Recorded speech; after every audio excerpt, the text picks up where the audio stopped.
gapiradigan bo'lsak, maktabimiz bu o'quvchilarimizning bilim darajasini, bilim sifatini oshirish makoni bo'lib qolmoqda.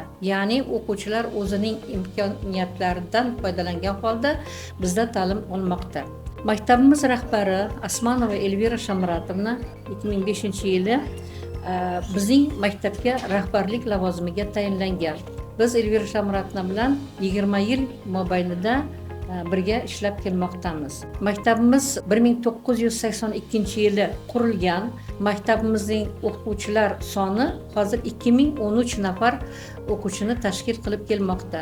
Maktabimiz to'liq rus tilida ta'lim beradi o'quvchilarga.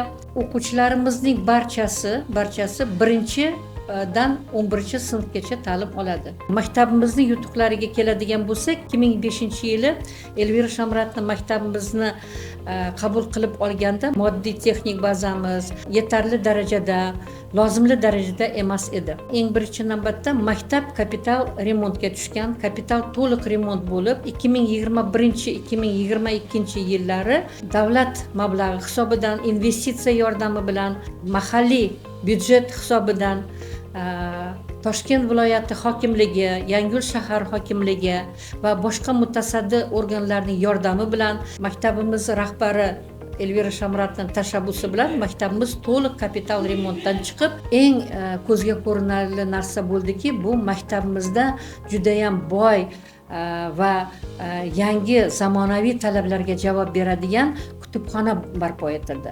Yutuqlarimizga keladigan bo'lsak, Toshkent viloyatida milliy reytingdan biz o'tganimizda, har yilgi milliy reytingdan o'tganimizda bizning maktabimiz birinchi o'rinlar qatorida.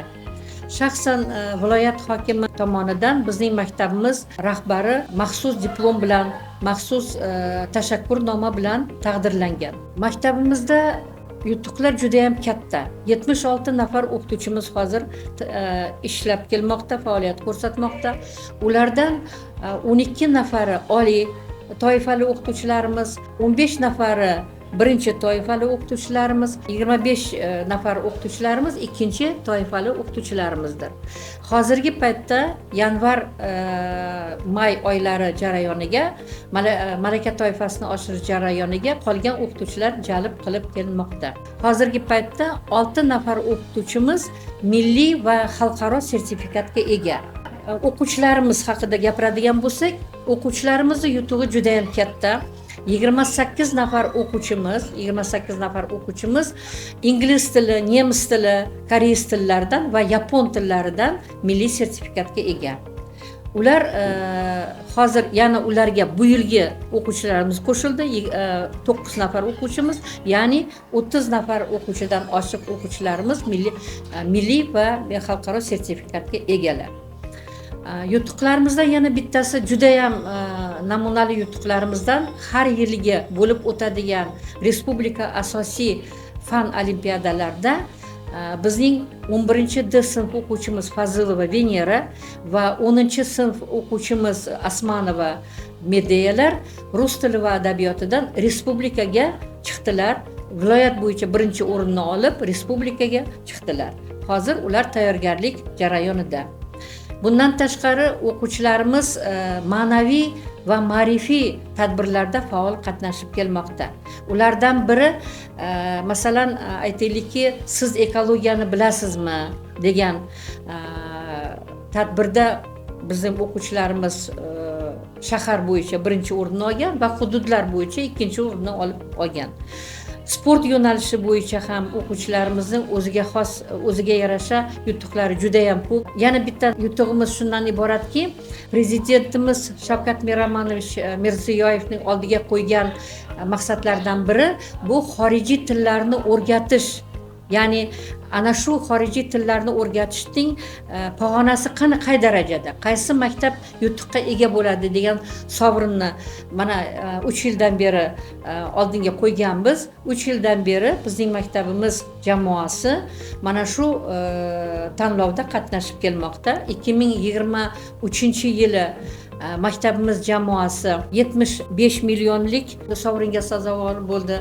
2024-yili 100 millionlik mukofotga sazovor bo'ldi. O'tgan yili 50 millionlik mukofotga sazovor bo'ldi. Ana shular hisobidan bizning maktabimiz moddiy texnika baza bilan boyitib kelmoqda. Ya'ni bu smart doskalar deymiz, kompyuter xonalari deymiz va boshqalar.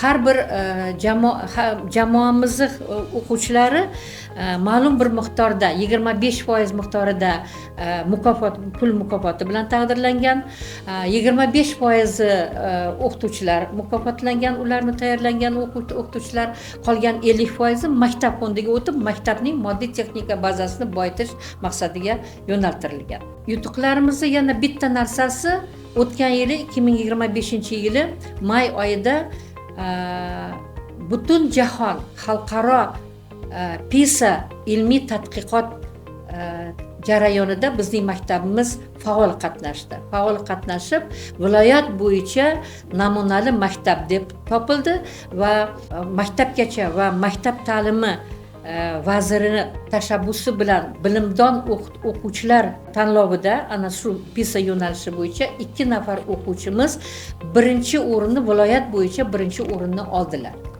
Ulardan biri masalan Zakirov Abduazimbek 10-Y sinf o'quvchisi. Hozirgi davrda bizning maktabimizda yana bizning maktabimiz shu qatorga tushdilar. PIRLS, bu ham xalqaro ilmiy tadqiqot ko'rik tanlovi. Mana shu tanlovda ham bizning maktabimiz qatnashishga sazovor bo'lmoqda va hozirgi paytda 4-sinf o'quvchilarimiz shunga tayyorgarlik ko'rib bormoqda.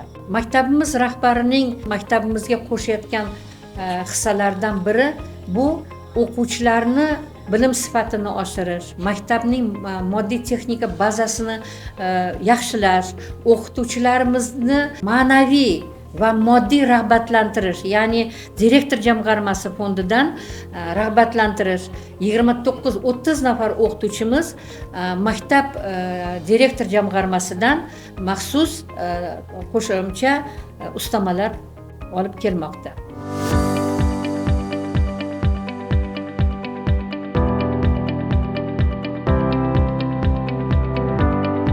В периоде с 2023 по 2025 год я участвовала в областных олимпиадах по русскому языку и литературе. В 2023 году в 9 классе я заняла 2 место в области Ташкента. В 2024 году я заняла 1 место, и в 2025 я заняла 1 место по предмету русский язык и литература. В этом году мне удостаивается честь участвовать в республиканском туре предметной олимпиады по этому предмету.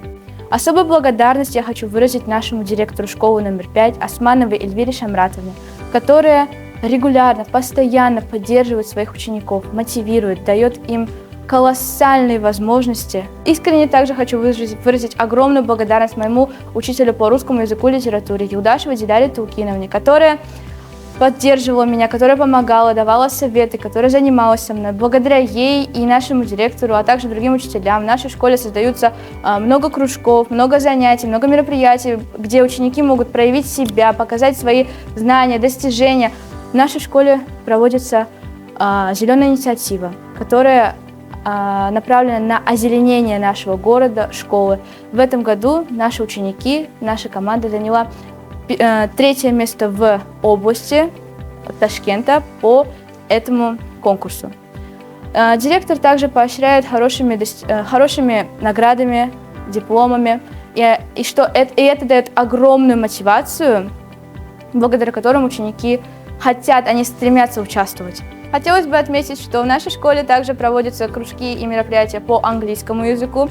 Учителя помогают, мотивируют, дают огромные знания. Например, каждый год наша школа участвует в конкурсе «Самая лучшая школа по изучению иностранных языков», где занимает призовые места, за что ученикам предоставляются огромные возможности. Я также планирую сдавать IELTS сертификат, планирую получить, который мне поможет в поступлении в университеты, институты. Я благодарна моему директору, моим учителям за то, что они дают нам возможность учиться в такой прекрасной школе.